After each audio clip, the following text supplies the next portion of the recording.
sitting here with a very powerful woman, Miss Frances Harder. She's the founder and president of the FBI, which is the Fashion Business Incorporated. Tell me a little bit about your company and how it started. Well, probably about 11 and a half years ago, after I was teaching at Otis College of Art and Design and also designing myself. I had my name under license in Japan and had my own company. I realized that creative designers needed business development, and all these colleges were giving them lots of great skills on being creative, but they did not understand how to run a business. So I actually started writing a book, Fashion for Profit, which is in publication, self-published. And also then I founded the FBI, Fashion Business Incorporated. And it's an educational nonprofit, 501c3. And we have grown in the last 11 years from providing entrepreneurial training to the creative designers to what we call incumbent workers training. So trainers who are training people who are in the industry and helping them get retrained so they can find jobs or become competitive. Of course, we know that a lot of jobs have gone offshore.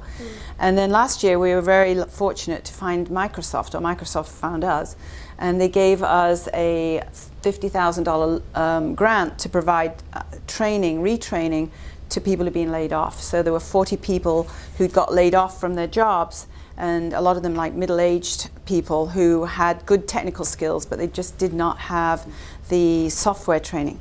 So we trained them to get certified for using certain software that's in the industry, whether it was for pattern makers or whether it was for doing logistics and costings and all the different aspects, so they could then go out with those skills, new skills, to find jobs. So that was very rewarding.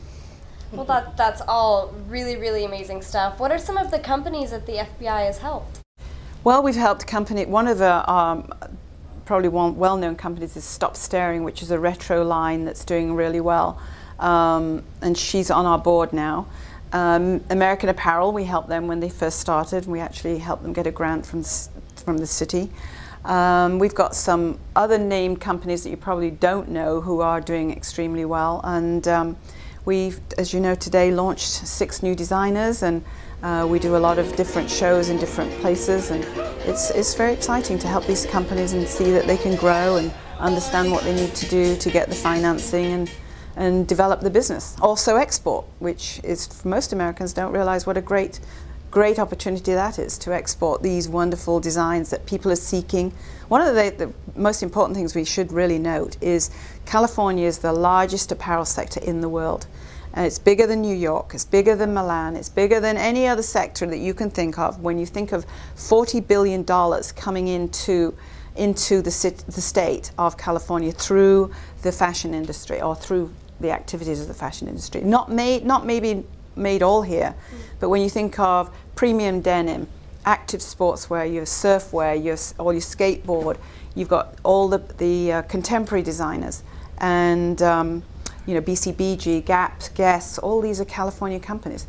So it's a real, and now, which is making a massive difference globally, is the junior market. Forever 21. They're opening up stores all over. My favorite store. Which is amazing. I mean, I think I've got a scarf on that was Forever 21, and when you look at people and how they're buying, it's interesting. It's everything from Anthropology to Forever 21 to Express, the way you put your things together. I'm sure that if I asked you where you'd got your garments from, and a lot of them are created in California. So it's an interesting time, actually. It's very exciting. California's where it's at, guys. It is. Heard it here. It is indeed. Now, where can aspiring fashion designers or people who want to work in the fashion industry find your book if they're looking for some good advice? Well, I have a website called fashionforprofit.com, and also I sell it through Amazon and through other outlets and partners with different bookstores. So I also do sell them directly, but our members get it discounted. They all get it wholesale. If you join the FBI, you get it wholesale. So. And where can people go to join the FBI?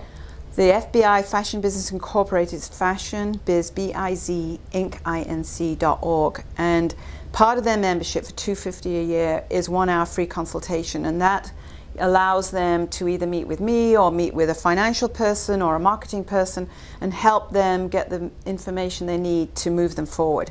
And then they get discounts on all the classes, and we're trying to get more webinars. Running a nonprofit is quite challenging, and especially for me, being a designer gone insane. So that's what I call it. You know, you start your own business, and But it has to be a profitable business, even though it's a non-profit. So it's one of a kind, and we've got a lot of interest from all over the country, and in fact from different countries. And in 2 weeks I'm going to Australia to talk about what we're doing here. Last year I was in Germany, and the year before that was in France. It's, you know, we're talking a global market here, which is very exciting, I think. So I think we can get more support for our wonderful industry. Instead of it being thought of as being a sweatshop industry, we are about creativity. We're about helping these new companies get launched and grow and become more profitable for everybody. So it's interesting, as I say, time. That's very exciting, and that's very impressive work that you're doing here. Thank you so much for speaking with us. Do you have any last words of wisdom for our aspiring designers out there? I would say make sure you know where your money's coming from and make a plan. You cannot start a business without the money. But it is possible, and you can grow a business. As long as you know exactly where your niche is and begin that branding process, it can be very successful. There you go. Thank you very much for speaking with us. Thank you. And congratulations on a fabulous event today. Thank you very much.